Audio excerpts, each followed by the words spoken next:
Hello and welcome. Campbell here. Hope you're all doing well. Thanks for joining me. Got a bit of a show for you. We're going to have a look at some pygmies, a few other pictures and bits and pieces, have a bit of a chat, see how everyone's doing. So thank you all for being here. Hello, Hippie, as normal. Chris, how you going? Who else we got here? Cassie Nix, Shelley, Angelo, Modoc.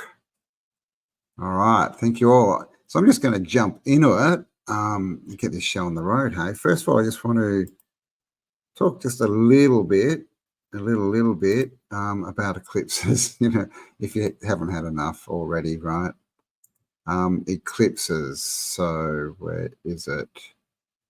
Okay, here. So hopefully you can see that. We'll close this out. So this is what is a solar eclipse, and basically, this is, we all know, like the standard story. When the moon passes in front of the sun and it blocks it completely, it casts a shadow onto our planet, turning daytime into night.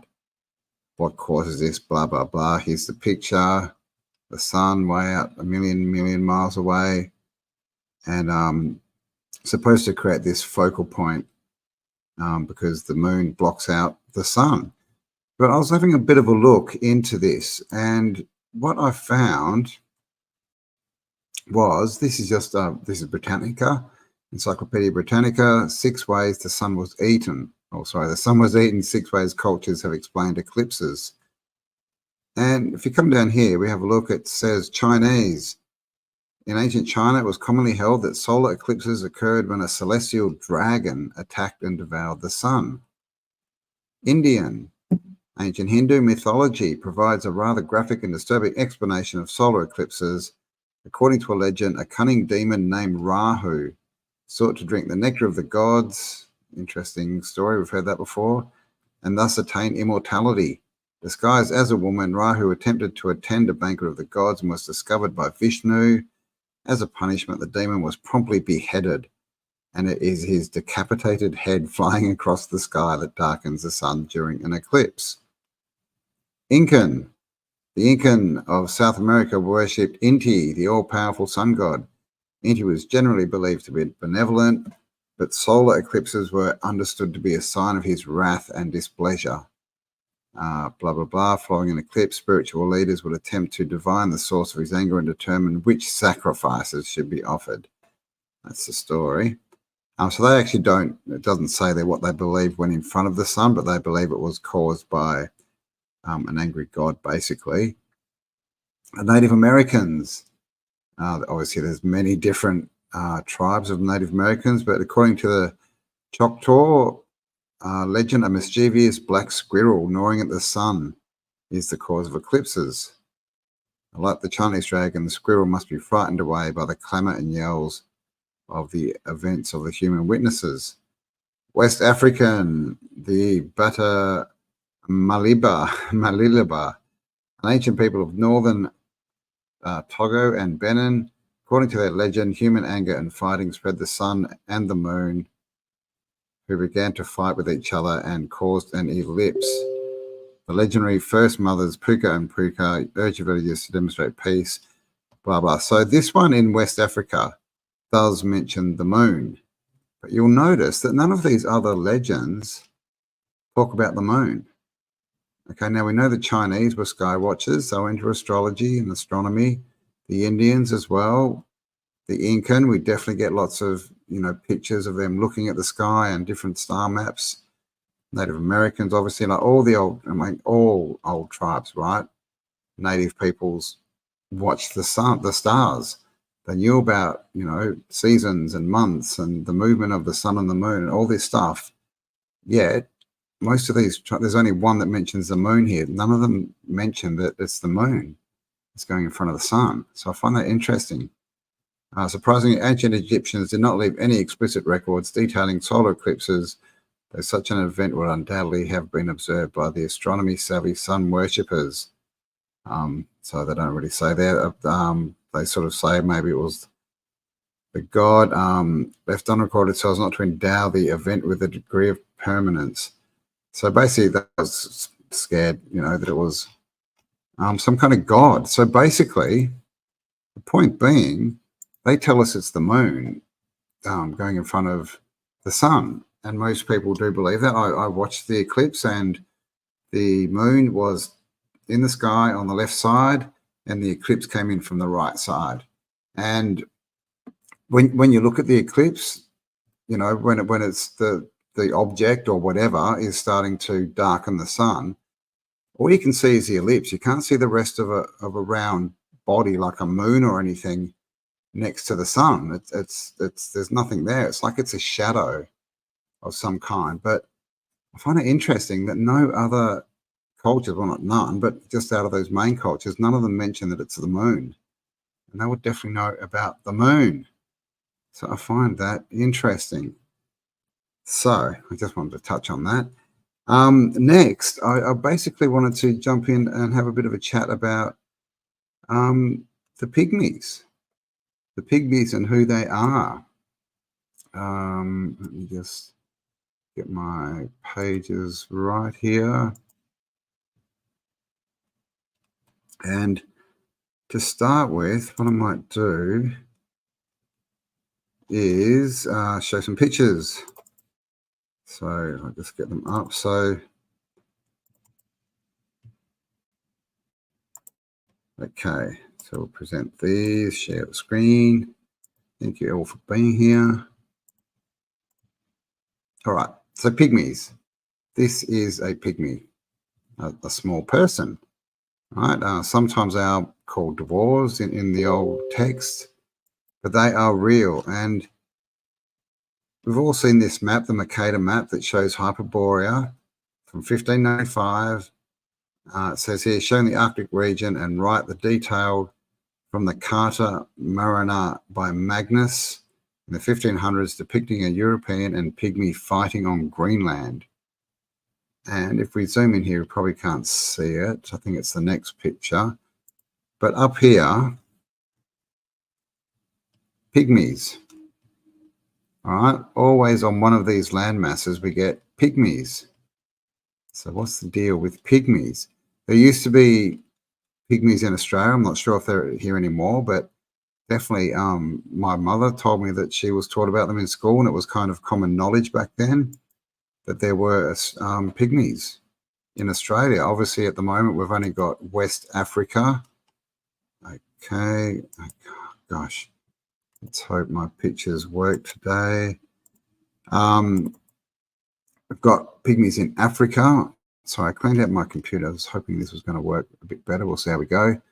Here's some more pygmies. They're from Africa, obviously. Now, this picture's from Australia. Sorry, it's a bit small, but here we have some native Australians and some pygmies. More from Africa. So pygmies exist. They're just, as we know, right? They're small people. Lots of photos from Africa. Sorry, oh, hang on. I'm not showing that, am I? Whoops. Sorry.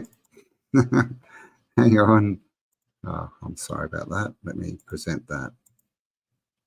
Let's start that again. Okay. Pygmies from Africa. These ones. This is Australian. These are two native Australians, and I'm guessing native pygmies. They're definitely not taught in school. I never learnt about it by the time I got to school, but apparently before that it was common knowledge that pygmies lived in Australia. Most of these photos are from Africa. There's another one. Okay,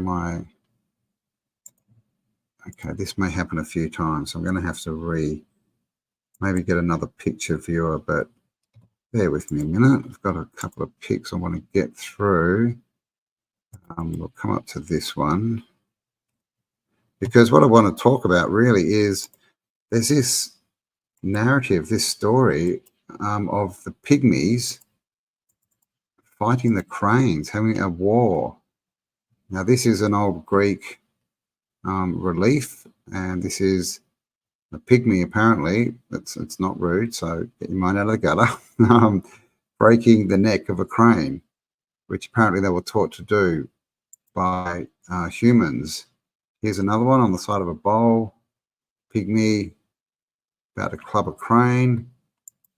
There's actually lots of these drawings. Apparently the pygmies used to ride goats into battle, and that when they battled the cranes, right? Here's some more. So let's go through a few of these. Here's another pygmy battling a crane. This dude looks more like a human. There is some of this narrative comes from Homer and the Iliad. I think it's the Iliad. It might be the Odyssey. More people fighting cranes, and cranes are basically storks. They're the same thing. Here's another one which looks kind of Greek. Another depiction, another goat riding a goat into battle. This one's a bit harder to see, but you can see there's people here and cranes here about to have a war. That one again. And here's some more pygmies. This time they're fighting a bear, but just to sort of show the depiction of pygmies, right? And they seem to have been wiped from the narrative. You know, I mean, they talk about them in Africa, you know, like in the Congo and places like that, but that's kind of it. Here's another one battling cranes. Here's a bigger shot. So these are Australian pygmies. Back, I'm guessing this is like the 50s or 60s. And it's frozen again.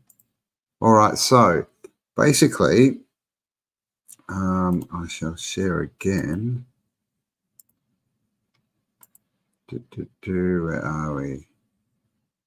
Pygmies. This one. So this is World War Zero, the forgotten conflict of the pygmies and the cranes. So this goes down, talks about war. This is all a bit later, but it shows all these depictions, like 1493. These are where these pictures we just looked at came from. The 1400s. And then these are BC, the ones that look Greek. They're basically painted on vases and things. And it says Homer's Iliad, dated to 760 to 710 BC, one of the oldest extant works of Western literature, mentions the terrible war between the pygmy and the cranes, going so far as to compare the bloody battle of the Greeks and the Trojans with the ferocity of the ages conflict between pygmy and crane. Quite interesting.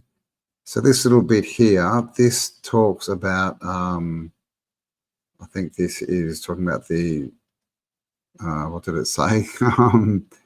The Greeks and the Trojans. Thus, by the leader's care, each martial band moves into ranks and stretches over the land, with the shouts of the Trojan rushing from afar, proclaiming their motions and provoking war. So this is just showing that Homer is basically, you know, comparing the fighting of the Trojans and the Greeks to the pygmies and the cranes. And down here, there's a few different verses. This is from Pliny the Elder, and he's talking about pygmies. And Gerania stated to have been the abode of the race of pygmies.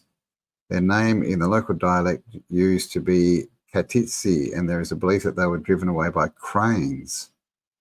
All right, this is around the Black Sea. And the story goes that basically they were in Hyperborea, and they kept on getting attacked by the cranes, and so they would have to go to war every year with the cranes, and the cranes were winning. And you know, pygmies are smaller than, you know, these were big cranes, sort of 5-6 feet, the bigger, you know, so taller than the pygmies. And it says that they would basically carry them away and eat them and things like this, but having a big war. And in the end, they drove them away from Hyperborea or something, you know, drove them south, and then they kept on getting driven further and further, ended up in Europe and Africa because the cranes were trying to eat them all. It says here, there were some cranes who came to nibble at a field which a farmer had recently sown with wheat. The farmer began throwing rocks at the cranes, crippling a good many of them. The cranes abandoned the field. Let's run to the land of Pygmy. As the cranes abandoned, they cried, let's run to the land of Pygmy. That's from Aesop. So obviously cranes probably can't talk really, but it's just showing that this narrative was running around, you know, in the BC kind of times. It's an old narrative, and we have maps with pygmies written up on there, and even Makeda showed that picture that we saw of the human fighting the pygmy on Greenland, which is interesting. I'm just trying to find the bit where it says from Omar. So this is all about the pygmies. I'll leave the link to this below. Among the people we call pygmies, there was a girl born called Uno. I think it's Uno, who was a flawless beauty, but she was graceless by nature and overweening. She cared not a rap for Artemis and Hera. She was married to one of the citizens, a good and sensible man, and gave birth to a child. And all pygmy who loved to show kindliness brought her many gifts to celebrate the birth of the child. So this is just showing that pygmies seem to be everywhere at one point, right? Like maybe a different race that lived alongside of us.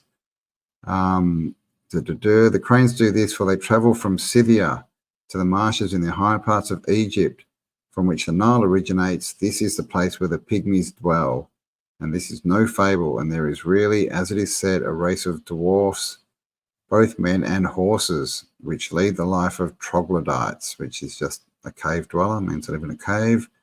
And that's from Aristotle.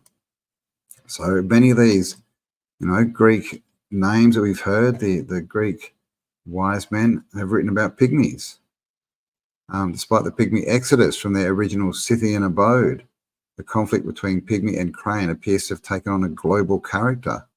Arab scholars of the 14th century AD, Italian missionary and explorer Friar Odric, agree upon tales told in China about remnant populations of pygmy, struggling to survive against the continued predations of angry cranes in the Himalayas. Chinese annals record similar accounts. The 5th century Chinese religious text, the Shenai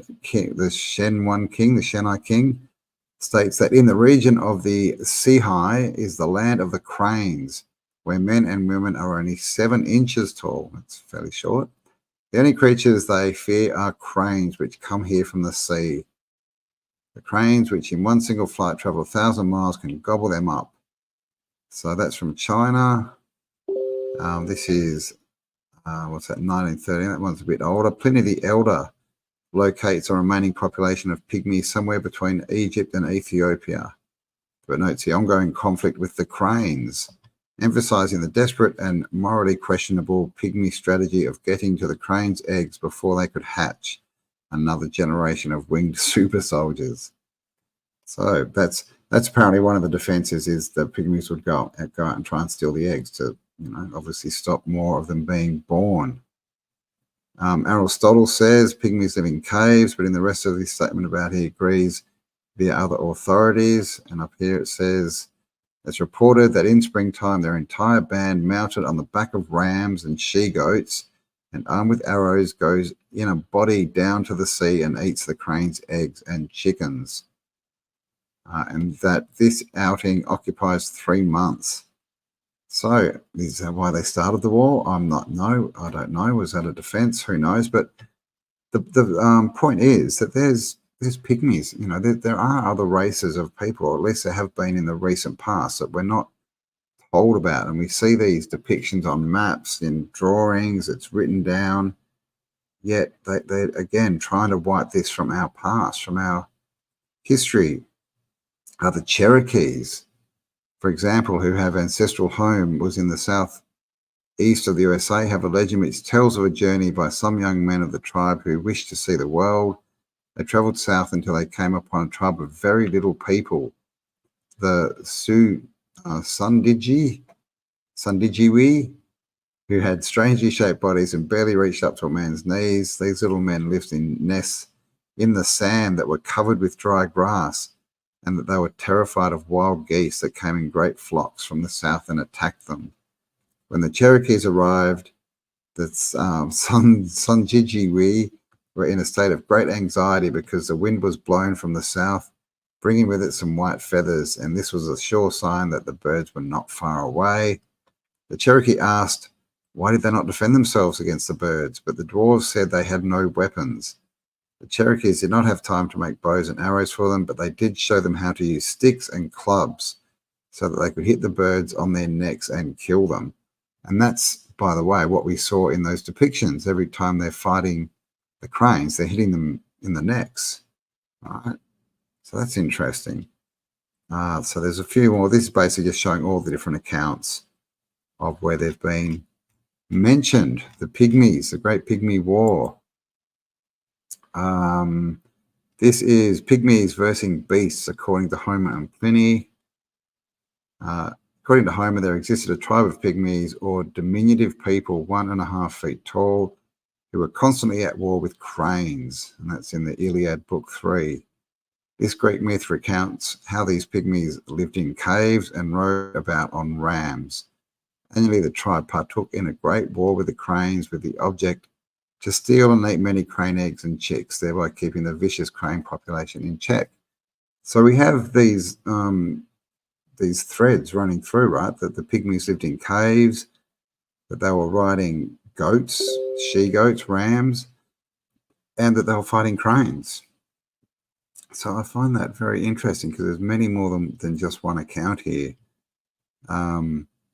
There's an engraving. This is this one, the Flemish engraving. I don't know if we can get that any bigger. Let's have a look. Oh, there we go. So as you can see, this is the big war between Pygmies riding goats. So I can zoom in a bit. As you can see, this is a goat. There's a little people, and they're fighting cranes or storks. Same thing. So it's normally Pygmies and cranes, but it could be Pygmies and storks, or dwarves and storks. So I just, how do I get out of that? I don't know. Let's see. Can I go backwards? Yes. I hope. So that was depicted or drawn by Flemish artist Adriaan Colliert in the 1500s. And there's more down here. So there's this one. Oh, that's not a good place to be.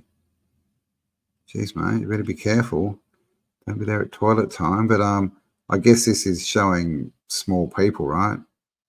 Pygmies. Don't know why they're eating elephants. But there are many things in this world, right?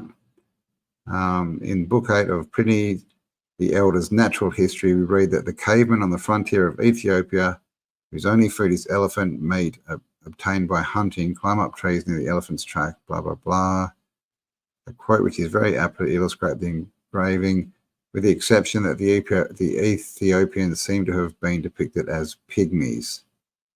So just more references about pygmies. And then I think this is the one. Yeah, so this is actually Wikipedia. I couldn't find the verse I was looking for.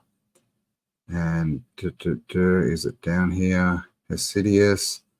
Ovid describes the origin of the age-old battle, speaking of a pygmy queen named Jarana, who offended the goddess Hera with her boast of superior beauty and was transformed into a crane. Okay, and then obviously came back and started eating people. And here it says the pygmies were often portrayed as pudgy, comical dwarves, which is interesting. So the pygmies, these dwarves, because dwarves, right? They live in, they're miners, right? What you mine in caves. It says the pygmies lived in caves. So are these the same people that we're talking about here? Whoops. St. Augustine in the 300s mentioned the pigs in the city of God. Book 16, Chapter 8, entitled Whether Certain Monstrous Races of Men are Derived from the Stock of Adam or Noah. So he's saying there's a different race of men, and they were pygmies. In another legend, the pygmies once encountered Heracles, and climbing all over the sleeping hero, attempted to bind him down, but when he stood up, they fell off. The story was adapted by Jonathan Swift as a template for Lilliputians. Sounds like Gulliver's Travels as well, right? That happens in Gulliver's Travels. So it's interesting. Was Gulliver a giant, or was he normal and all the other people small? Was he going through the land of the Pygmies? Later Greek geographers and writers attempted to place the Pygmies in a geographical context, sometimes saying they were located in far India and other times near the Ethiopians of Africa. The Pygmy bush tribes of Central Africa were so named after the Greek mythological creatures by European explorers. So they're calling them mythological creatures here, but then they say there's bush tribes of them and show you pictures. That's interesting. Greeks used the proverbial phrase, fitting Pygmies' spoils onto a colossus, in reference to those toiling in vain, to those bringing together incomparable things, and especially when they were compared tiny things to huge ones. So there you go, a bit about the Pygmy Crane War, but basically they started up in Hyperborea. It's, you know, we can see on the maps, and it looks like they were pushed out, and then they were constantly, everywhere they settled, they were being, you know, harassed and set upon by these cranes or storks. And another type, you know, that we see is the stork, right? The stork carrying the baby. Did that come from a crane carrying a small human or a pygmy? All right, stories about babies being delivered by storks or growing in cabbage patches have been enchanting people for generations. And down here it says, where is it? The myth of the baby carrying the stork carrying the baby can be traced back to ancient Greece, where cranes, which share many similarities with storks, were associated with stealing babies.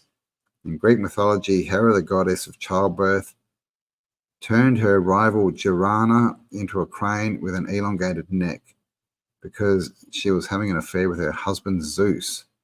Unwilling to part with her newborn child, Girana picked up the baby, wrapped it in a blanket, and flew off with the infant in her beak.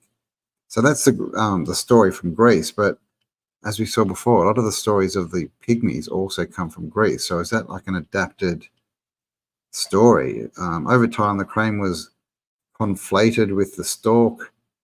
Says Paul Quinn. There's a link with domesticity because storks nest on people's roofs. So he's trying to explain it, you know, basically by what he can see with ignoring the old stories. But I mean, what do you think? That's an interesting side note, isn't it? Oh, it's the same one. Of storks carrying, are they babies or are they pygmies, small humans? What do you think? Let me know. I've got a few more pictures to go through as well. Who is it here, everyone? Hello, Shiva Shampoo. How you going? Craned her neck.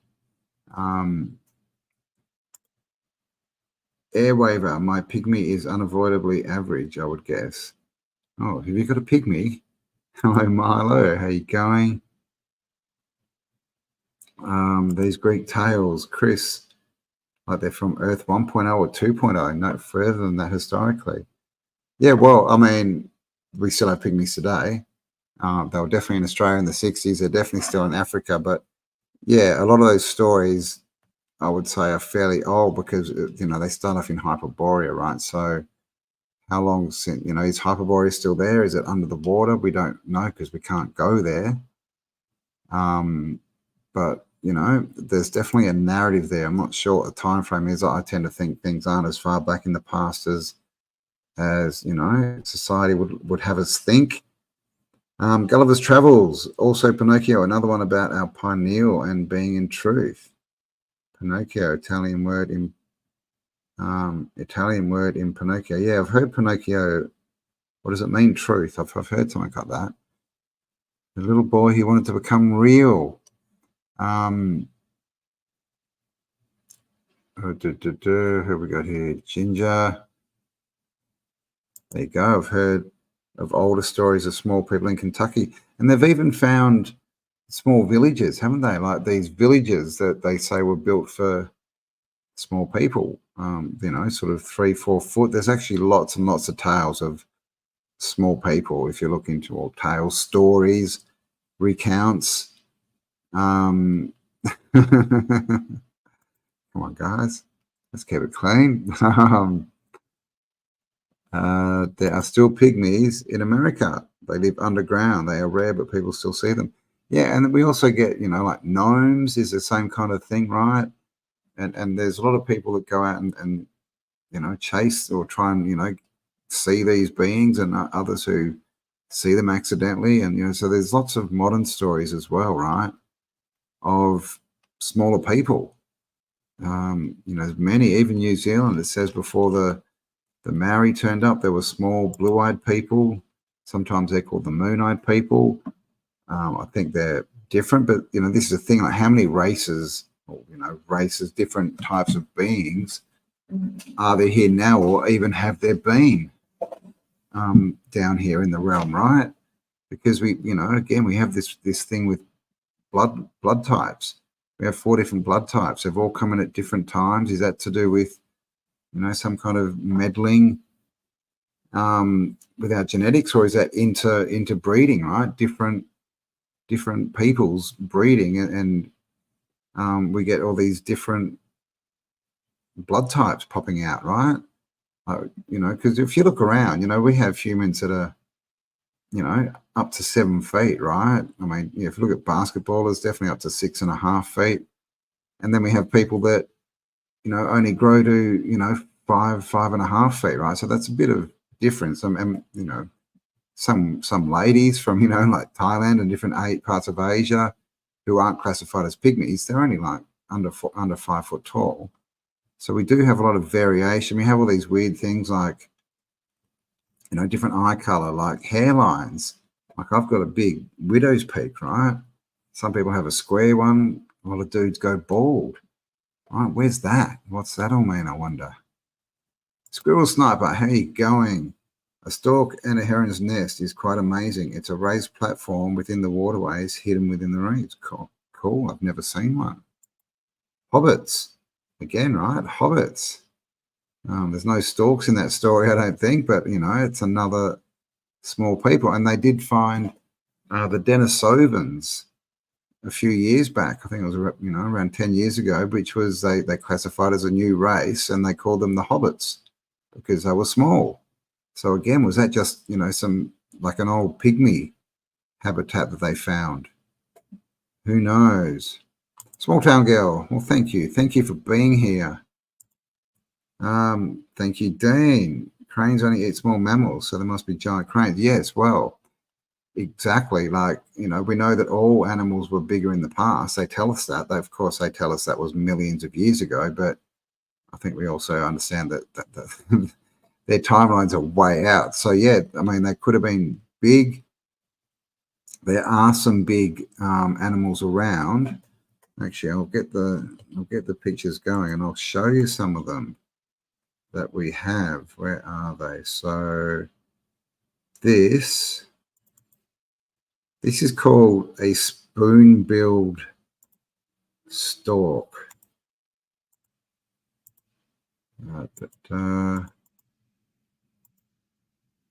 Oh, is it going to work? Oh, come on, don't freeze on me. Oh, man. Okay. Might be having some issues here. Okay, maybe I'm going to have to. Okay, let me pull this up. I'm going to have to pull it up in pictures. It's not going to let me show that. Oh, sorry, they're called not spoonbill, shoebill. Shoebill storks. And I'm not saying these are the, you know, the cranes involved, but these things are pretty big. Now, am I still sharing? Let's stop that. Go back. So my pictures, I'm going to have to reinstall my pictures. It was working before when I tested it, but of course I wasn't live, right? These are called shoebill storks. And these pretty prehistoric looking things, a bit mean, but they're pretty big.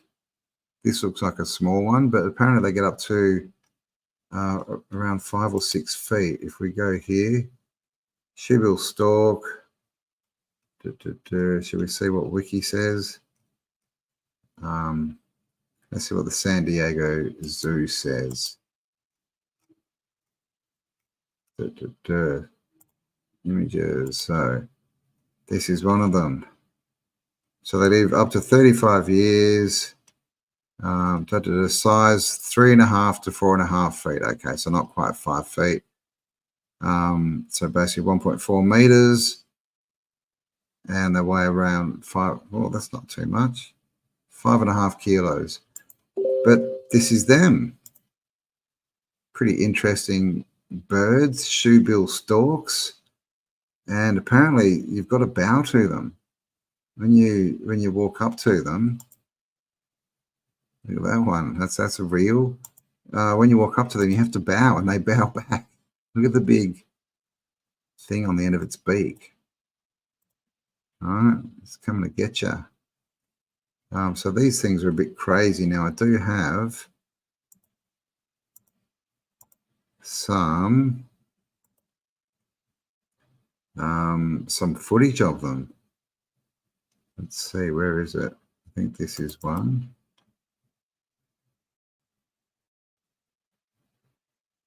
Okay, 1 minute. Just going to wait for it to load. So this is, I'm just going to turn the volume down just so I don't get a strike from YouTube.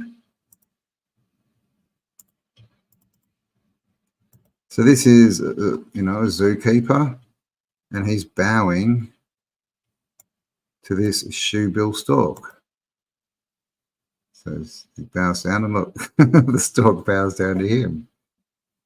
Actually, I think I think they let you have the noise.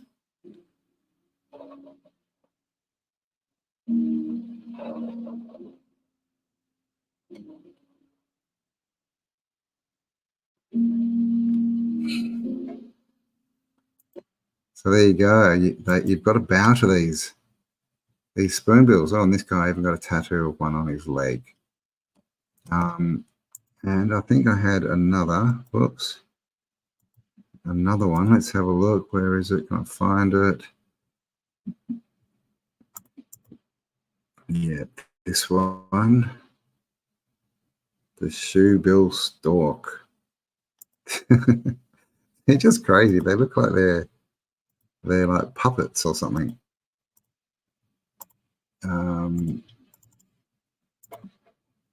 All right, here we go. Doing a little dance for us. And this is real, right? It's not fake. But it looks kind of fake, doesn't it?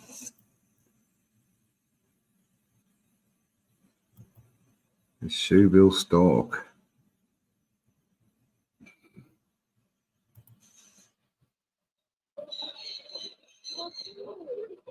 Let's see, will she bow to it? Oh, he's saying bow, bow, bow, bow to me, human.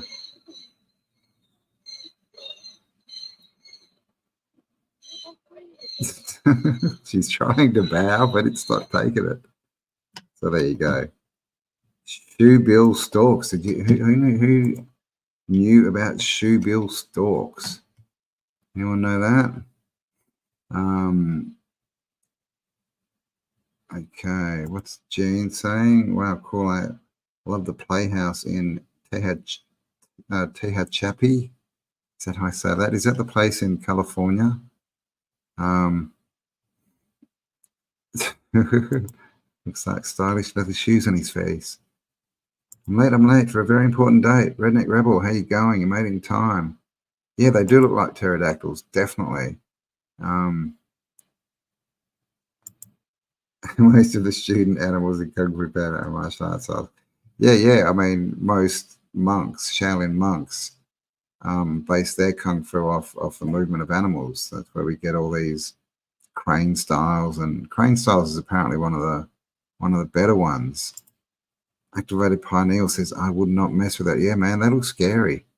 Especially with that big thing on the end of their beak, right? You wouldn't want to get that smacked into the top of your head. Oh. Meta-Rayon. I got into a fight with a 6-foot-tall crane. It was trying to steal the chicken wings I had on the barbie grill. Really? Wow, man. Stork orc. Yeah, nice. Yeah, so, oh, there you go. Cranes is a martial arts style. Yes, it is. It is. Shoebill storks. There was a crane. Oh, there you go. Kung Fu Panda. I haven't seen Kung Fu Panda. I don't know. Maybe I have. Denise Menace just saw me learning something new. Awesome. We should all learn something new every day, right? I want to get, get my lives a little bit better and do like a word of the week or a word of the stream or something, so we can learn a new word every time. Actually, we could do that. I could bring up, another thing is looking at the dictionary, like the older dictionaries, and seeing how words, meanings have changed, right? Let's see who's down here.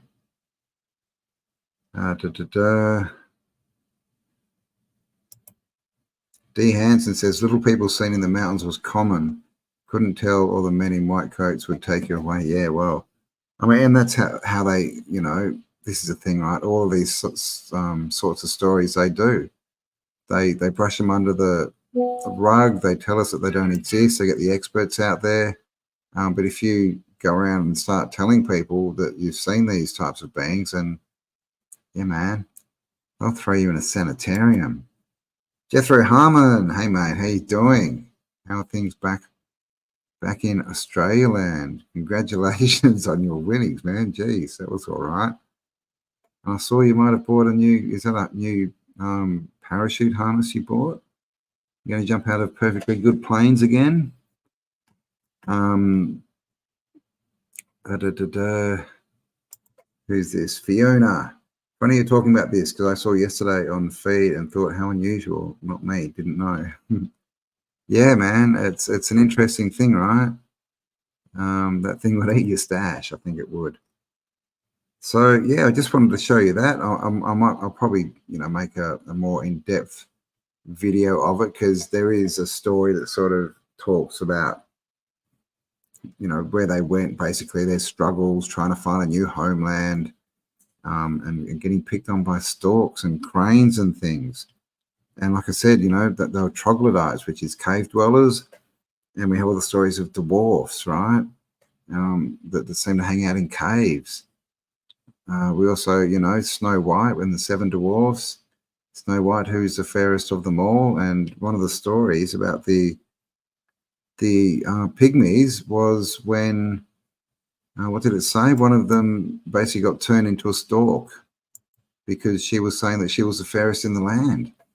So there's all these correlations out there, and this is how they tend to treat history, right? They just change it slightly, change the bits and pieces, and basically, send us off the narrative, off the truth, right? Just send us sideways. H. Freeman, Wandjina, people of the Nullarbor have stories of the Moonite people. Yeah, cool. Yeah, they were definitely in New Zealand. I haven't heard many from Australia. I know that they are talked about, but yeah, they're another one. They were, I don't think they were the same as the Pygmies. They're described as like big blue eyes and blonde hair and like to live near water.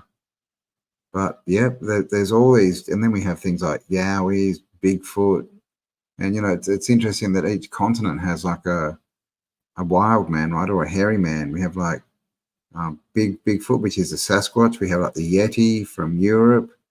We have what are they? There's basically one for each continent. What are they called in Australia? They're not Yowies. They're, someone let me know. Serapax, Aboriginals have blonde hair and blue eyes. Serapax, is that like a tribe? I haven't heard of that one before. Kerapax, but yeah, many Australian natives are born with blonde hair and blue eyes. Most of them have lost it by the time they get old or mature, but some keep.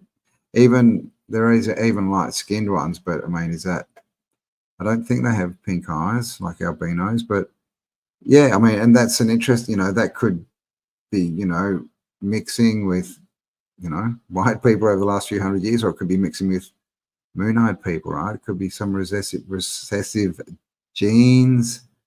Oh, thank you, Hippie. Yes, give me a thumbs up if you're liking the stream.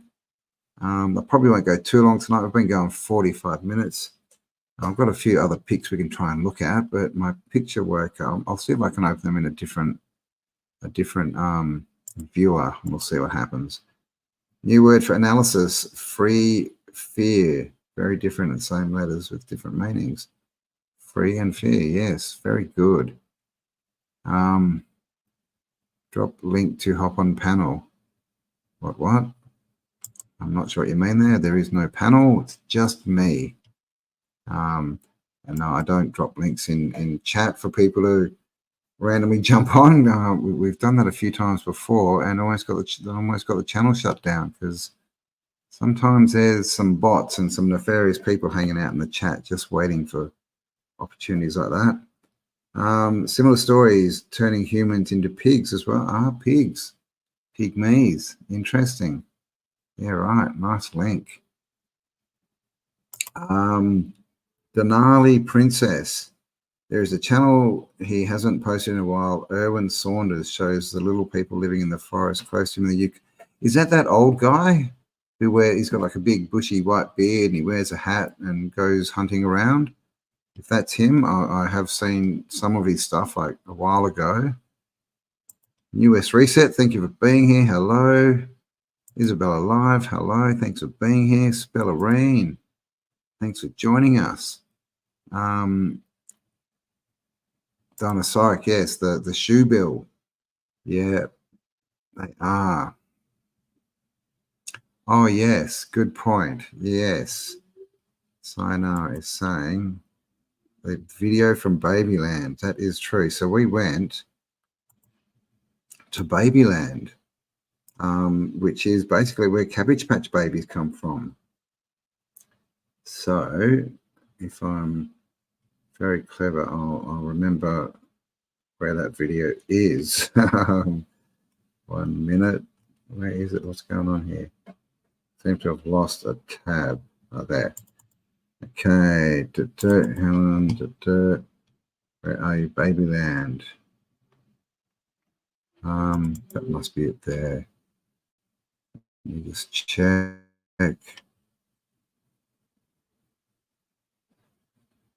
Is that it? No, that's not it. Okay, let me see.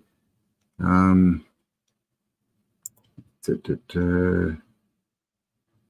did it go, I wonder? Oh my gosh, this is tragic. Those things.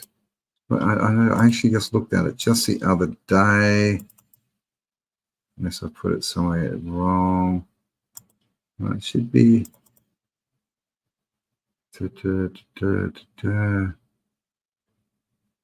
Oh gosh. Okay, let me have a search. But yeah, when we went to Georgia, we went to a town called Helen, which was all German themed, and it was actually very close to where they've got this building. Basically, it's where they make the Cabbage Patches, and they call it a hospital, and you know where they're birthed and all this kind of stuff. And I've got footage of it, so I'm just having a quick look. Gosh, okay. So maybe I'm going to have to put it up. Let's see. Maybe somewhere else. 1 minute. One more look.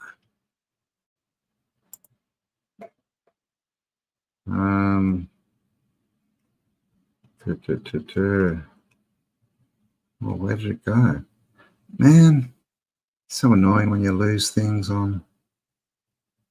Okay, let me just have one more look. Sorry, chat amongst yourselves, guys. Let's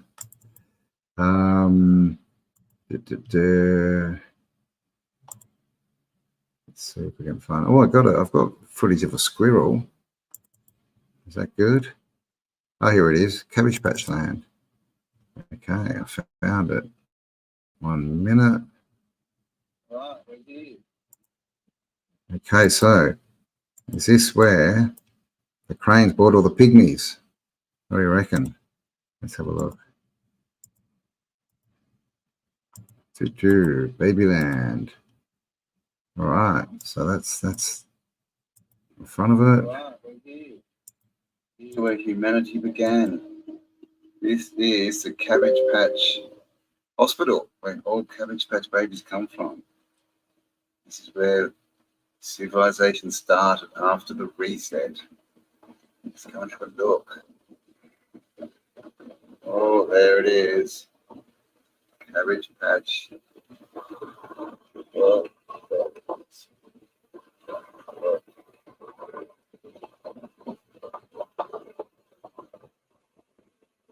I don't see any cabbage patches in the front of it. They must have stopped growing them. Oh, it's Easter. Okay. It's growing eggs now. Cabbage patch babies. Yeah, this is where all cabbage patch babies come from. Let's see on that side. Cabbage patch baby hospital. And the stork. Now, is he carrying a baby? Or is he carrying a pygmy? Ooh, more on that later. But there's the big hospital up there. So we're not going to pay to go in. It's probably as close to that anyway. But that's where Cabbage Patch babies come from. Alrighty. So there you go. That's where Cabbage Patch babies come from. Babyland in Georgia. And of course, there's the whole narrative of, you know, we've all seen Mind Unveiled's videos on Cabbage Patch babies and all those weird postcards, basically, they were. Chris, CJDV, my son Cade, is that how I say it? Cade says, hi, Cam. Well, hello, Cade. Hello to you. And thank you for being a member for 12 months, Chris. I do appreciate it. And if anyone else would like to become a member, you'll find links below or support this channel in any way.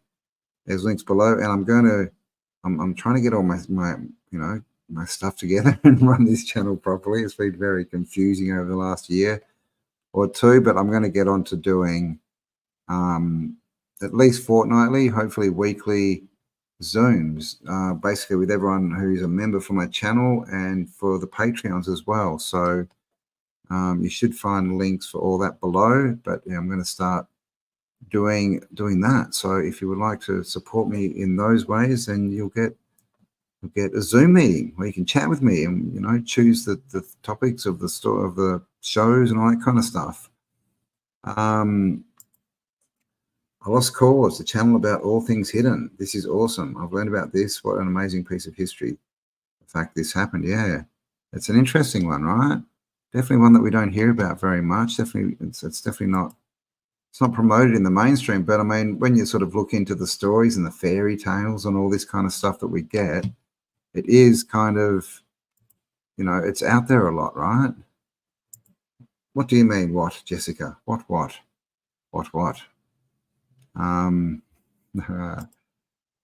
That building has got to have underground levels. Oh yeah, that Babyland. Yeah, it's an old.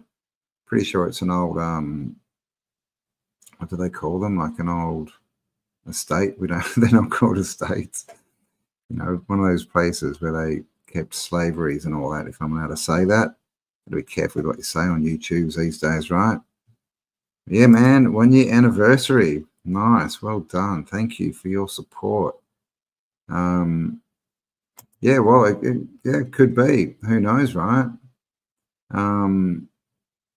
Well, I'm not sure that people think that they actually come from cabbage patches, but we don't know. I mean, obviously, there's some weird stuff when you look at the World's Fairs and the baby incubators. You know, there's a photo you can find, and it's got a big sign, and it says that they can grow them. I think it's in like a month or two. They say they can grow a baby to term in these incubators, so they're definitely growing them fast. Yeah, probably yeah, that one. Am I allowed to say that word on YouTube? I'm not sure. I don't want to just don't know anymore. Like I got banned for a week from a video I did with Kelly, just because they never tell you what it's for. This is the problem with YouTube. They just ban you. They don't tell you why. But I think it's because we were talking about those people who like to dress up as, you know, animals, shall we say. So there you go. Kimchi, yeah. Whoops. Kimchi is made from cabbage, yes, and it's good for you. And sauerkraut too, right?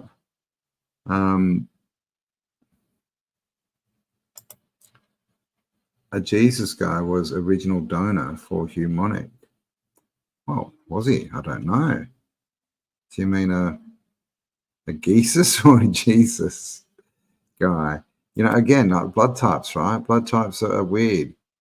I've been told that most of the blood on Christian relics and DNA is AB blood, which is interesting. So we've got these different blood types, but they seem to be, well, blood lines, right? I mean, blood, you know, blood types, blood lines. We know that, you know, those who wish to rule us are very interested in those types of things and keeping theirs clean. That's what they call it. You know, basically not into breeding, right? Why is that? Spellerine says Resic, a Celtic word for cabbage. The varietal epithet capitata is derived from a Latin word having a head. Oh, well, they call it a head of cabbage, right? Yeah. But yeah, I mean, it could be that they've got artificial wombs, you know, they're back, right? You can grow your baby in an artificial womb, so you don't have to carry it around, right? Because it's just so last century, right? Actually carrying your own baby. Why not whack it in a piece of technology? Any new collaborations? What do you mean? Interviews and things? Nothing on the horizon. Having another chat with Ryder. And from what's his called? Giants, Born from Giants. Can't remember the channel. In a few weeks, but basically I'm leaving for Europe. I'm going to be landing in Venice in like 3 days. So I'm not in the collaboration mood at the moment. So I'm going to be basically on the Old Worlds tour. The first one, the Balkans, where we're going to go through Serbia and Croatia and countries like that and end up in Bosnia at the Bosnian Pyramid for 4 days. So the whole tour is, what is it, 17 days? Is that right? I think it's 17 days. Starting on the 5th of next month. I'm doing it with Kelly. Kelly Jones is going to be there. Michelle Gibson's going to be there. And it's going to be awesome. So we're taking 38 people with us. And it's now closed. There's no more tickets available because basically it's starting soon, right? And it's basically sold out anyway. But there is a second one. We're going to Turkey and Greece in September, and it's been confirmed that Martin Liedtke is coming and Luke from Ancient Historia is coming as well. So I don't think I've put the links in. I'll put the link in when I finish the live stream, but basically Old Worlds with an S tours.com. If you go there, you'll find out all the information for the different tours if you'd like to have a look and join us. Yes, sauerkraut is a probiotic, not the store-bought stuff though. Make your own. It's so easy. Smells like diamond pale when it ferments. Yeah, it does not smell the best. Jean Marlene, how you going? Here we go. Sayonara, the Eucharist miracles, where consecrated bread or wine that turn into human blood or tissue that have all been tested, all came back as AB. So a certain blood type, right? And you hear that narrative as well, right? That the bloodline of Christ, although we're not supposed to talk about that because he wasn't supposed to, you know, have had any wives or partners or children or even a brother, but he did have a brother. So there definitely was a line. And there's talk that he may have, you know, probably going to trigger a million Christians now, but there's talk, you know, there's definitely people who have written books and talked about, you know, him having children, having a bloodline. And I've actually just got this book last week. I'm going to read it in Europe. I haven't really started it yet, but there you go. Bloodlines of the Holy Grail. And it talks about what is the Holy Grail, right? The vessel filled with red wine, or, you know, which they call the blood. Is the Holy Grail, is that the bloodline of Christ?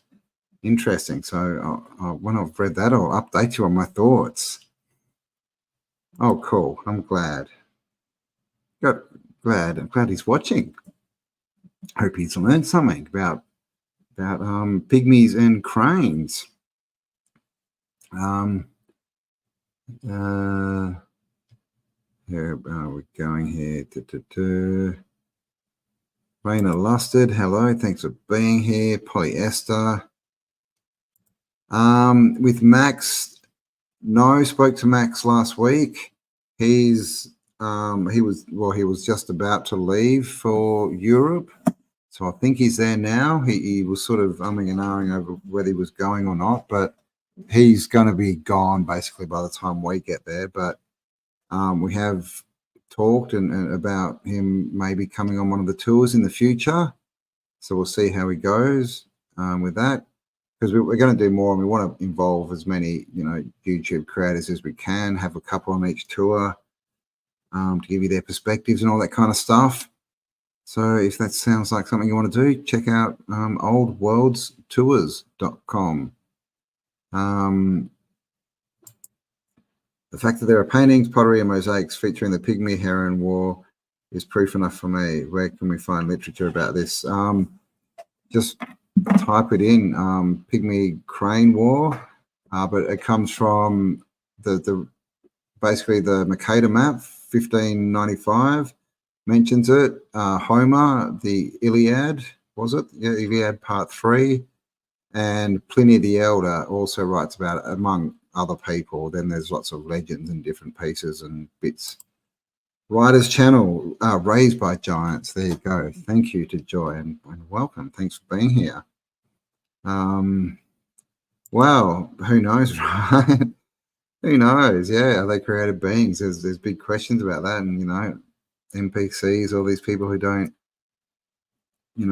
seem to be quite like us. There's a percentage of the population that don't have internal monologue, right? Like literally, they got no voice in their head. I find that extremely strange. So, has anyone here got no internal monologue? But yeah, it's interesting that some people can go to work, for 40 years doing the same thing, and it doesn't really bother them. They just see life as this, as like their machines. They just go through the motions, and they seem to be happy doing so. And then there's others of us who, that's like a prison sentence, right? The Harcrux concept from Harry Potter is the end game, I think, to split one's soul infinitely, the way the creator did, to give free will while maintaining connection. Oh, who knows? I mean, I believe that we're creators, right? And I think that the end game is for them, those who wish to control us, is to get us to believe their narrative, because then we create it. I don't believe that they're creative, not like us. They don't have the spark of the creator in them. And so this whole thing, it's all just a story that they're trying to get you to believe, right? That's why there's so much fear out there. I mean, look at the eclipse, what happened? All this stuff was going to happen. It was all over the internet, and then nothing happened, again, because nothing ever happens, right? It's like Fukushima, nothing happened, right? All the oceans were going to die. Like Chernobyl, it's going to be nuclear clouds, of radiation going over Eastern Europe, and nothing ever happened. The hole in the ozone layer back in the 80s was going to, destroy Australia, and you wouldn't be able to stand out in the sun. Never happened. Global warming, climate change, blah, blah, blah, 2012, all these things, Y2K, it's all fear, just to get you to believe it and get in that state of fear and feeling like you can't do anything. And then once it's over, they don't really care anymore. They just give you another bit of fear. And people tend to keep biting onto it, which is very weird. Lost Cause, hello to you. G'day, mate. G'day.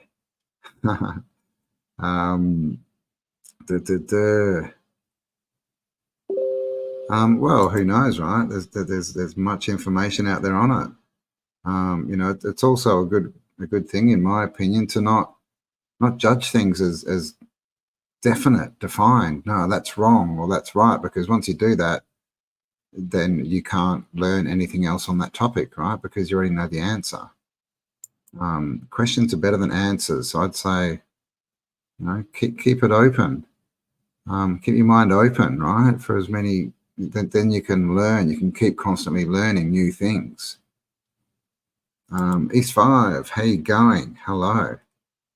All right, let's see if I can get some of these pictures working. I'm going to try and open them with a different viewer and see what happens. Photos, is it going to work? What's this? Cool file viewer. Ooh. Downloaded a few viewers, but do they work?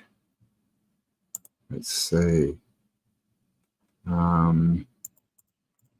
Okay, so that's not going to let me scroll, sorry. I'm going to try. I wonder if it'll open in that. No. Okay, we'll give it a go with, let's see if we can get it to work.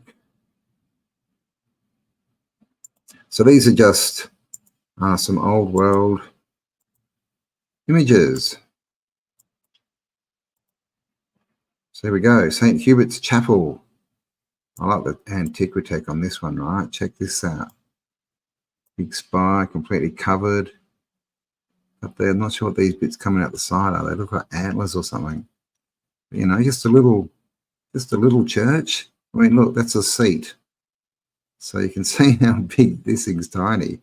But it packs a lot of Antiquitech on it. So what was that originally? Probably not a church as we know it, right? Oh, the Mona Lisa, of course, Mandela effect, right, with the Mona Lisa.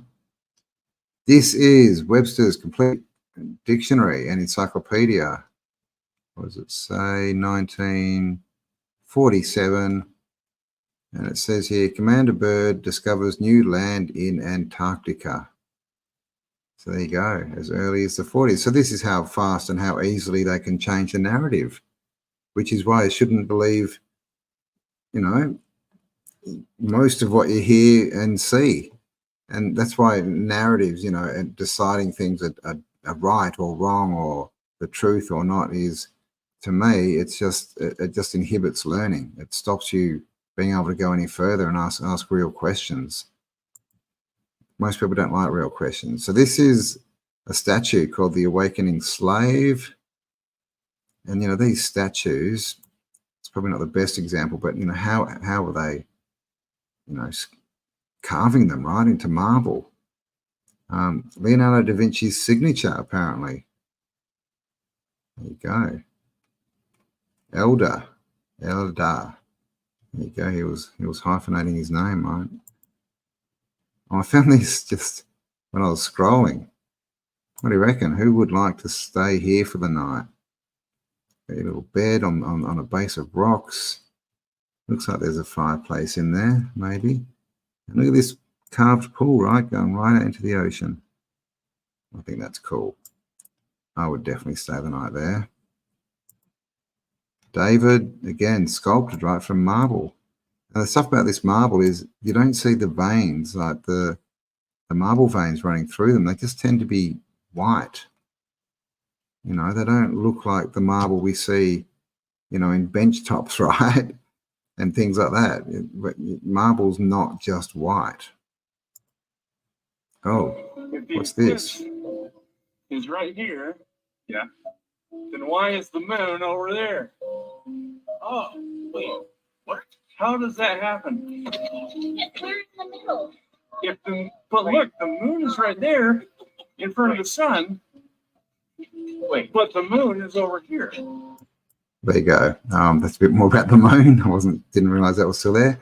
This is called Gerhard in Armenia. Apparently dates to 1215. And this is, kind of like Cappadocia in Turkey, which we're going to visit, by the way, on the Turkey-Greece tour.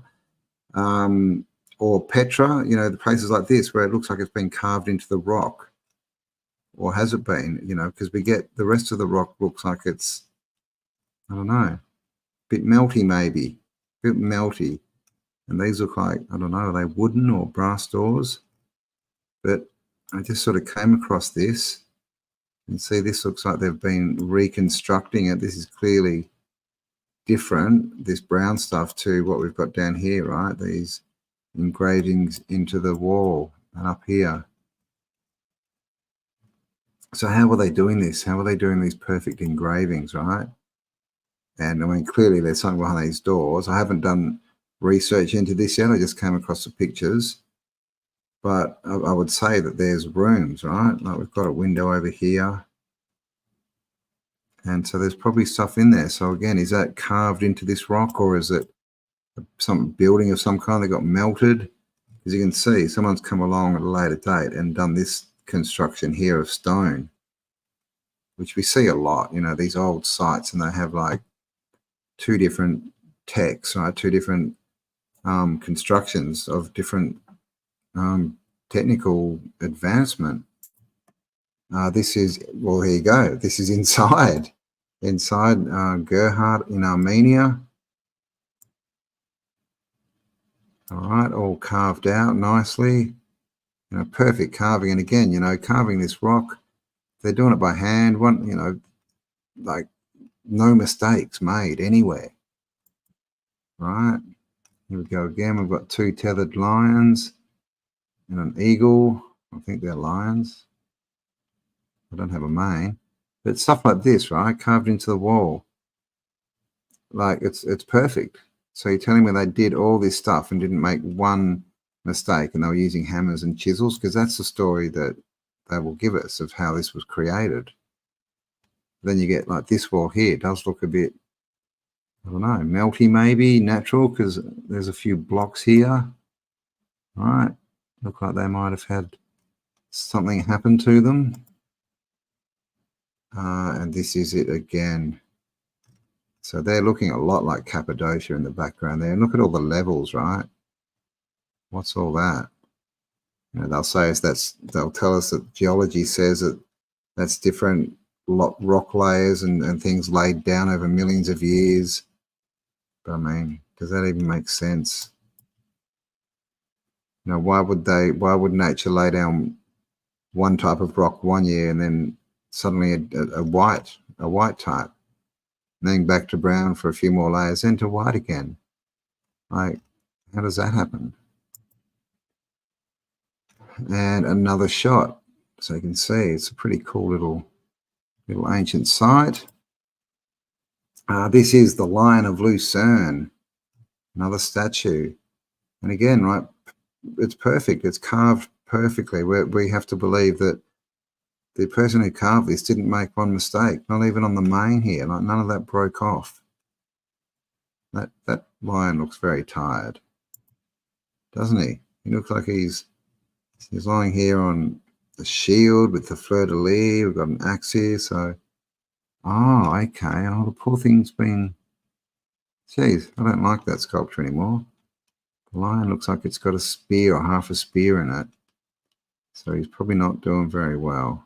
But yeah, like, do you think that could be sculpted into rock without making a mistake? I mean, even just look at the paw here with the little hairs, right, and the hair here, like not one mistake, right, not one missed hit. Perfect. How do you think they made that? That's Michelangelo. That's apparently what he looked like. This is Moses. If you haven't seen this statue, they say this is Moses.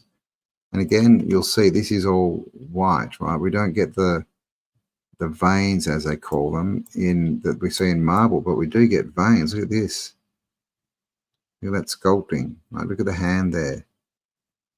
Right? Not to mention the beard. You can see on this hand, we can see the bones.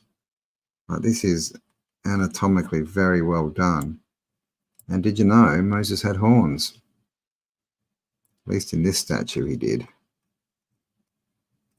So how did they carve all these old statues? This is Petrified Forest National Park in Arizona. All right, that's a tree that's fallen over and it got really scared. In fact, it got petrified. So how did that happen?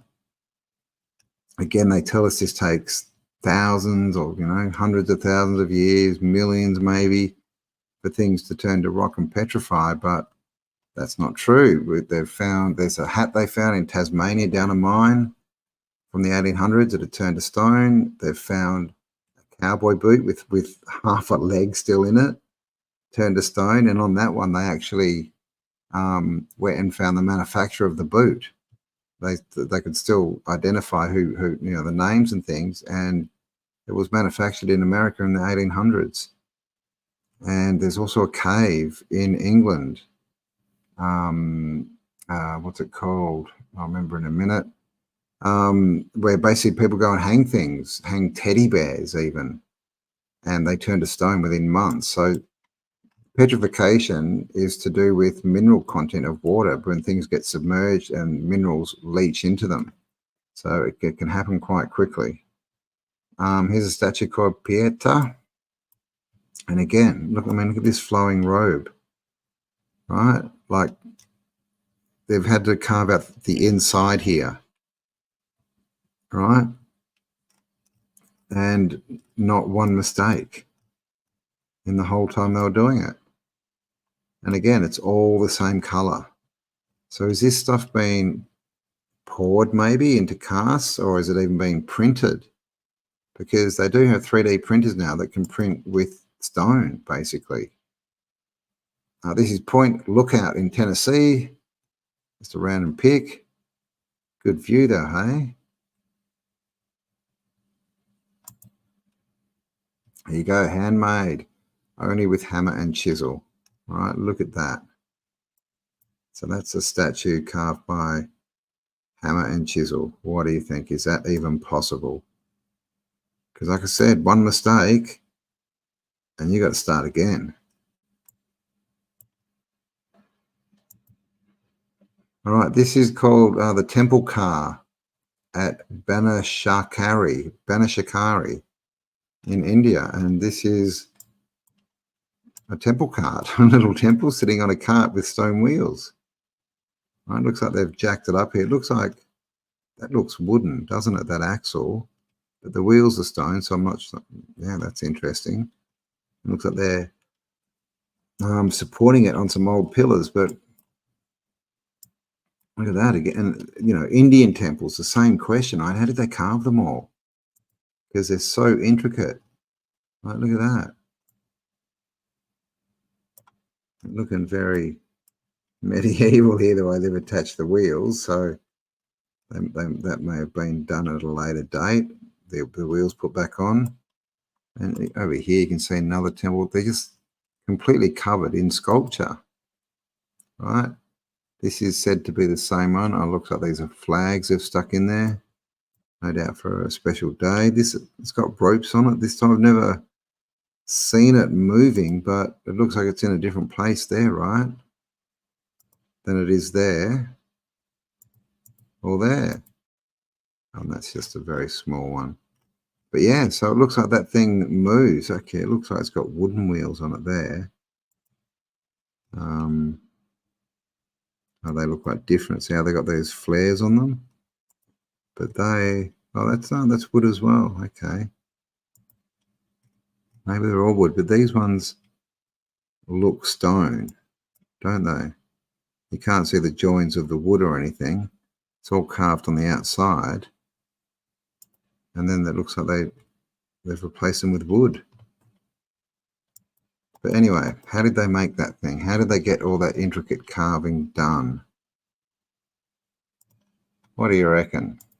I'm glad my picture viewer worked. That was good. All right, was that all the pictures? All right, it was all the pictures. All right, hour 15 minutes. Oh, East 5 is up there. Hello, Campbell. How are you? Annie D, how you going? Thanks for being here. Oh, there you go. oldswoldstours.com if you want to check it out. Come along, see Turkey, Greece. We're going to Göbekli Tepe, Cappadocia, Derinkuyu, which is the underground city. We're actually going to be staying overnight in a cave hotel under the ground. We're going to see the Hagia Sophia. We're going to Crete and Greece, and we're going to end up at Santorini, you know, with all the blue roofs, looking out at the Mediterranean. It's going to be awesome. Oh, there you go. Did you get inside, Marty? Oh, Marty McGowan. I know you. How you going? Yeah, when we went, it was closed. I think it might have been a public holiday, but yeah, or maybe a Sunday, but it wasn't open, so we didn't get to go inside. No voice would. What's this? No voice would be like a vacation. What does that mean? You want to lose your voice? Or you don't like my voice? Should I be quiet? Is that what you want? 17 Joy, are you here? Hello, I didn't see you. Michael Joshua Lewis, hello. Gregory Boland, I heard it was over 50%. 50% of what? I'm way back in the comments, aren't I? Okay, let me jump up so it actually makes sense when I read these. Jean Marlene, hello. Hello. If David was real, he was a giant. Oh, how do we know that? I don't know how tall the statue is, but of course it doesn't necessarily mean it was made to scale. So I don't know, but I mean, you know, we definitely had giants. We definitely have a lot of proof of giants for sure. Oh, Shawnee B, thank you. Thanks for being here. Those massive buildings. Yeah. Exactly right.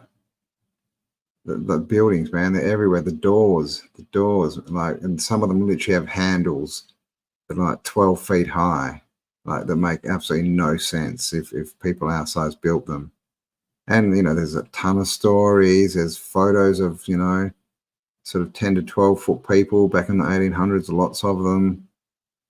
I haven't seen any huge ones. There's even stories, you know, if you look in the Iraq War, of soldiers finding and fighting giants. There was a red-haired giant, I think in Kuwait, I think it was. They say they found the tomb or the burial place of Gilgamesh. It was another giant. So the giants, you know, Jack and the Beanstalk, man, it's everywhere. Yes, internal dialogue. Yeah, did anyone reply? I didn't see. Is there anyone out there who doesn't have internal dialogue? Because that's very strange. Hello, Gregory. Thanks for being here. Yeah, 3D statues. Yeah, how do you think? Do we think that's even possible? Like doing that kind of sculpting? Because, you know, like I kept repeating, like one mistake, and you got to start again because they're all perfect. There's one called The Fisherman. I'll see if I can find it, and it's basically this guy throwing a net made of rope. And it's crazy. Like, it's like when you see it, like they tell us that it was carved, but in this statue behind, like there's bits where they would have had to get in behind and carve this rope in these very, very small spaces, right? We basically couldn't get a tool in. Let's see, who's it going to be here? Of course, it's going to give me all the stupid ones. Oh, let's see, net. Okay, so this is, let's see if I can open another link. Open image. Okay, so share screen. This one. Check out this, right? This whole net. This is a carving from a statue. I mean, look at it. Like this rope. It's all carved to look like rope. If I can't really zoom in, unfortunately, because I haven't got it downloaded. But if you go and check up this, I just put in the fisherman statue and then had to put net in to find it. But if you zoom in, like it looks like rope. It's got like the little, you know, indentations, like it's been wrapped up and made as rope, right? And it's across his hand here. And across the hand there's I mean, there's many different statues like this. There's one where someone's holding someone's leg, I think it is. Excuse me. And they're basically, you know, they look, I mean, to me, they're, and again, they're all the same color, right? There's no difference in coloration or veins or anything like that. So they look up to me like they've been printed. I would go for 3D printing. That would be my, you know, I think that's the most simple answer, apart from the fact that we weren't supposed to have 3D printing, right? Yeah, the rope one, right? Amazing. Yeah, it's crazy. Not carved, I agree. Yeah, the veils are another one. So there's heaps and heaps of these different statues around. So get out and have a bit of a look. All right, so let's change the pace a little bit. Look at some funny stuff. What have I got here? Okay, 1 minute. Oh, hang on.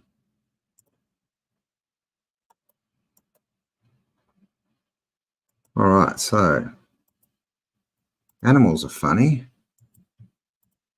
right? Here's a little gorilla poking his dad.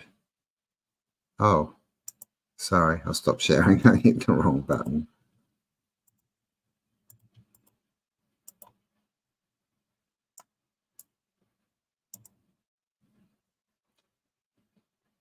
Oh, wasn't me.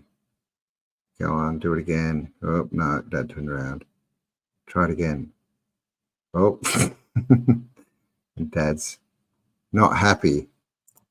That was very short. I should have really put these all together, shouldn't I? Rather than having to start up every time. There was some funny ones. What was there? Yeah, I've got some pictures too. I've got a nosy fish. Nosy fish. I don't even know what this fish is, man. This is weird. It's got a big head. Look at that head. But look, this guy's trying to dig and find something in the coral, and this fish is like, nah, what are you finding? What are you finding? Give me a look. Give me a look. Give me a look. Get away from it. It's mine. It's mine. It's mine. Get away. Haha. Look at the head on it. He's like, you can't hit me in the head. I've already been hit in the head. There you go. Next time, I think I'm gonna have to join them together. Still working this stuff out, right? Haven't done any lives really yet. Okay. Let's look at some funny stuff. Been going an hour and a half. Thank you all for being here. All right, how to pick. This is Euphoria. How to pick the right fedora. And you too can look like this guy, right? We've got articles like, please respond, and other guaranteed methods of getting her attention. So there you go, guys. If she's not responding, then you just say, please respond. And that's guaranteed. Friend zone. Our take on why chicks dig jerks. Carl Sagan of our time. Well, this one's not that funny.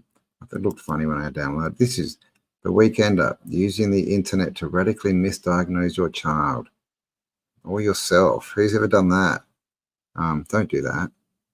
All disease is started in the mind and finished there, healed there. Oops. Who dumped who? Or is it whom dumped whom? I agree, right? 10 common grammar mistakes. Yes. Male feminist. Okay, so if you're a male feminist, you're oppressed. But you can read this magazine and learn how to slide into her mentions like a boss. You can learn about food and drink, craft beers that define you as an open-minded feminist. 750 ways to say, men are just the worst. Oh, and still get laid. Oh, I didn't know feminists were into that. Feminist fashion, a booming industry for important men. I mean, and this is, you know, it's a bit cringy, right? Because this stuff is true at the moment. Like this is, I hope this is comedy, but I would not be surprised if this was an actual magazine. Being an ally, why your voice matters most. That adorable feminist girl at work, she will know your opinions. So there you go, guys. If you want to be a male feminist, but I would say it's more mandatory to be a man, right? And if you're a man, you can read about listen, think, respond, breaking the cycle. There. How to tell her she needs to hear. What? How to tell her what she needs to hear. 10 tricks to lower expectations. It makes you look fat. Keep your inner voice just that inside you, right? Laundry baskets, myth or fiction. I'm sure we've all wondered that. And as men, what is a laundry basket? Emotions. Could there be more than two? What do you think? Let me know in the content in the comments. Men, could there be more than two emotions? What your doctor won't tell you because you never go, and what your dentist won't tell you, right? I went to the dentist recently, and I hadn't been in like 20 years, and I had a little bit of work to be done. Let's just say that. Let me open that. Words to impress. Boxes, briefs, and teas, what real men know about. There you go. We know about boxes, briefs, and teas. How about we play into a crazy conspiracy theory where we all love, respect, and tolerate each other, and life gets immeasurably better for all of us? That's, it's not a bad idea. This is real. This is real. Now scientists say that wearing jeans is bad for the environment.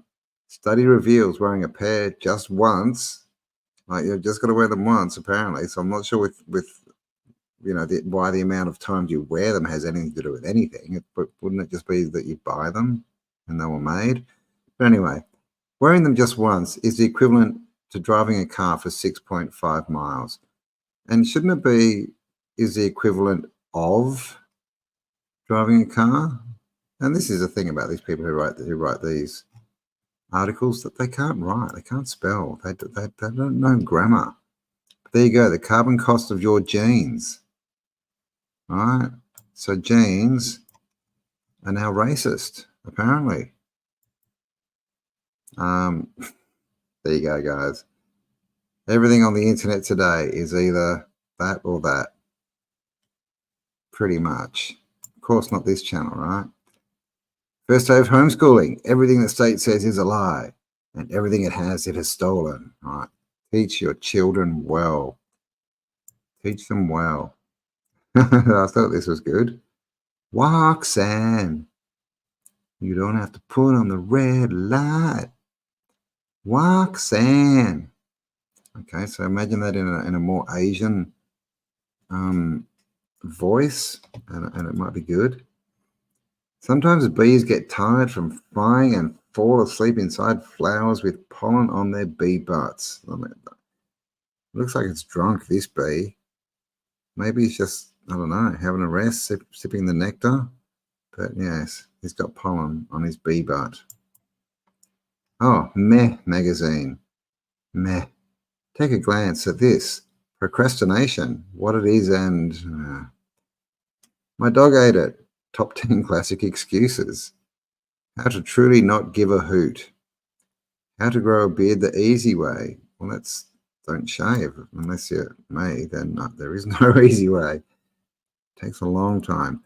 Accomplish 2 hours worth of work in an 8-hour period. It's easier than you think.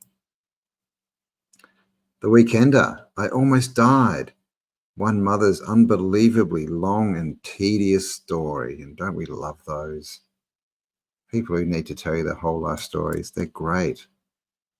Parenting. This is how to, as a parent myself, perfecting that self-righteous tone. As a parent myself, I promise I'll only show you one photo. Witless Facebook anecdotes. Fish for lines with tales of your little ones. Gotta love those parents, right? Of course, my boys are men now. The Weekender, the 25 most popular public restroom sing-along songs. Please leave yours in the comments, man. What are your best public restroom sing-along songs? We all hang out together. It's a snake pit in there. Got any other ones coming up? Let me know in the comments. Oh, hang on. Oh, Stop. Stop. Stop. Thank you. There we go.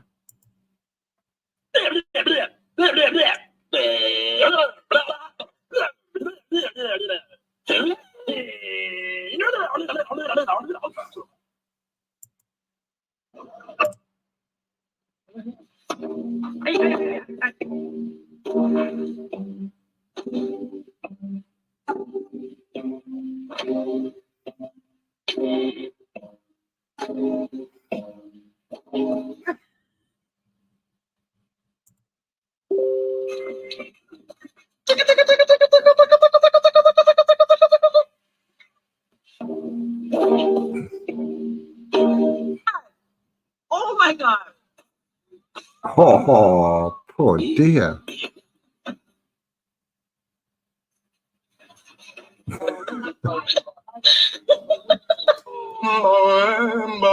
Shall I be?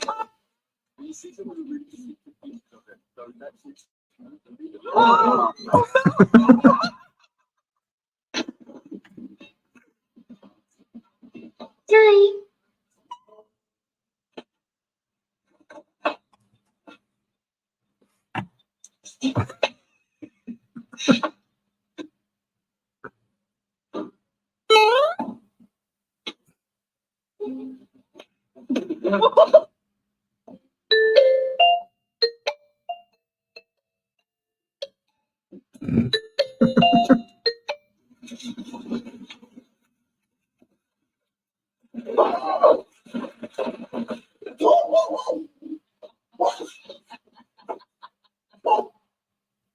Oh, there you go. Bit of humor for you. Animals are funny. All right. How is everyone? Hour 37. So I think that's pretty much most of the stuff I wanted to get through. So I wanted to mention Martin Leedke and Luke from Ancient Historia are coming in September to Turkey and Greece on the second Old Worlds tour. So go to oldworldstours.com. I'll leave the link below. And check it out if you're interested. We're going to Göbekli Tepe, Cappadocia, Derinkuyu, Crete, lots of cool stuff. And also Tartaria, Australia with Kelly Jones. We are going to do another live show around August. So if you would like us to come to where you are, send us an email. Go to tartariaaustralia.com and you'll find links of how to contact us, how to send an email, and let us know. Basically, we need somewhere that we can hold the event, right? So we need like a hall and somewhere that about 100 people can camp. And obviously somewhere where, you know, there's a couple of hundred people that will come and join us. And we'll have another get together, camp out over a few nights and have a show on a Saturday. So if you're interested, let us know. All right. Who have we got here? Jess Emerson, how you going? Thank you, Chalet. Is that how I say it? Chalet Grey Sky. Yeah, I'm going to be in Europe in 4 days. I'll be there. I'm leaving in 3 days. IP Nightly by Willie Mackett. Oh, there you go. That's the men's room song. All right. Have we got any other men's room song? Oh, IP Daily. Oh, okay. Every shit has a cold by Poison. Okay. Against the wind. Nice one. All right. Here I said broken hearted. Yes. Yep. Yep. We heard that one before. Stream On by Aerosmith. Nice. Nice. Any more up here?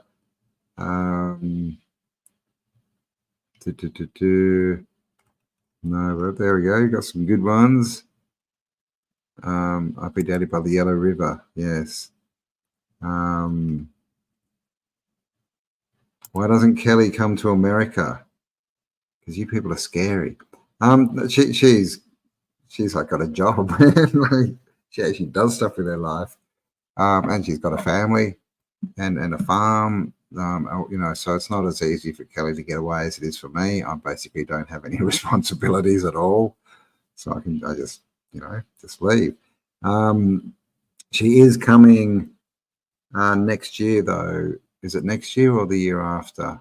I think it's 25. She's coming for her partner's 50th. They're doing a big travel thing, and she's going to be in Colorado and Miami. So we might hook up then, try and get a show done. But you know, we might be able to get her over here for a week or so. But it's a long flight. Like from the east coast of Australia, it's a 14-hour direct flight to LA, and then we've got to go from there to wherever we're going to be. So it is, yeah, she basically doesn't have the time. Like it's really, you want to come here for 3 or 4 weeks if you're coming, because it's a lot of travel time.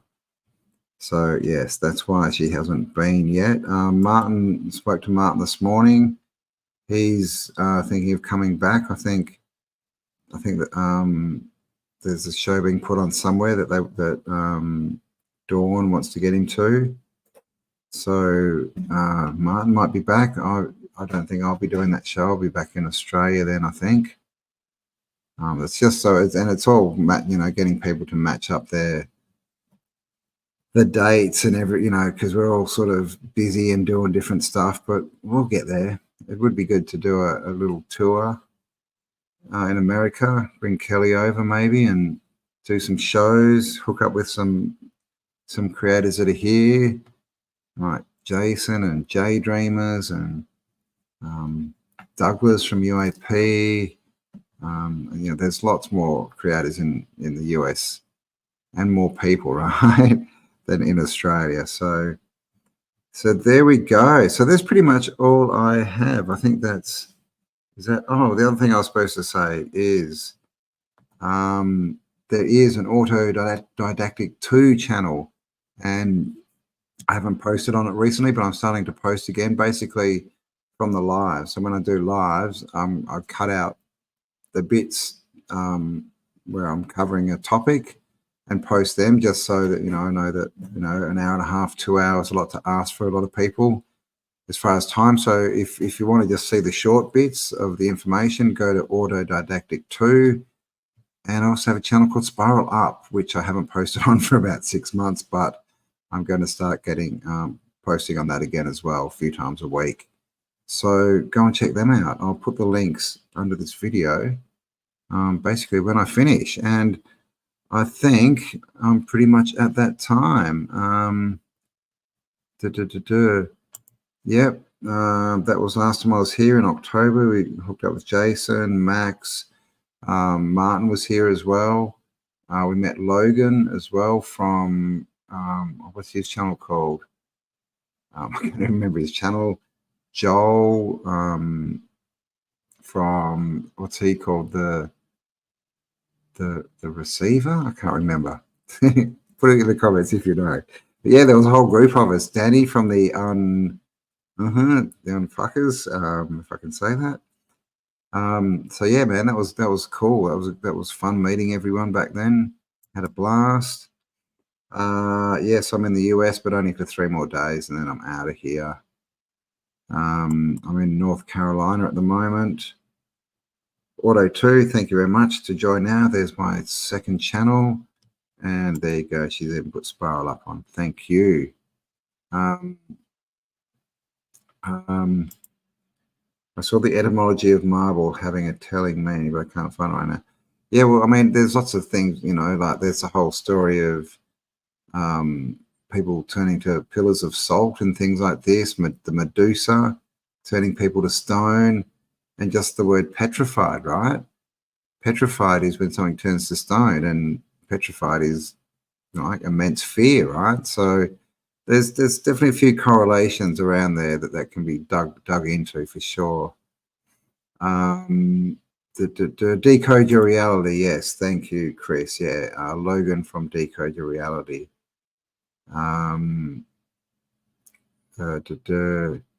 Yeah, he does. He says it's all, well, he says it's all a script and we don't really have much choice. You don't have to agree with everyone says. I definitely don't. That's fine. It's actually better, because then you can have interesting conversations, right? If we all agreed, it'd be a pretty boring place out there. Thank you, Hippie, for everything you do all the time, posting all the links. There you go. If you'd like to buy me a coffee or support this channel in any other way, you'll find links below. Gary is in Pittsburgh. Yeah, I'll be gone, but I'll be back at some time. Didn't do any shows or anything this time, but next time I'm back, I'll get some stuff sorted out and try and get around and meet a few people. So there you go, guys. That's it. I hope you enjoyed that one. I'll be back before I leave. Maybe I've got another 3 days, so yeah, I'll try and get back on and do a live. But definitely once I get to Europe, we'll be doing lots of videos, getting lots of footage. I'll do some lives. Once the tour starts, we'll sort of show you what's going on. So keep your eye on my channels, all 3 of them, right? And thank you all for spending some time with me. Hope you have a fantastic day, and I'll talk to you all on the next upload. Bye for now.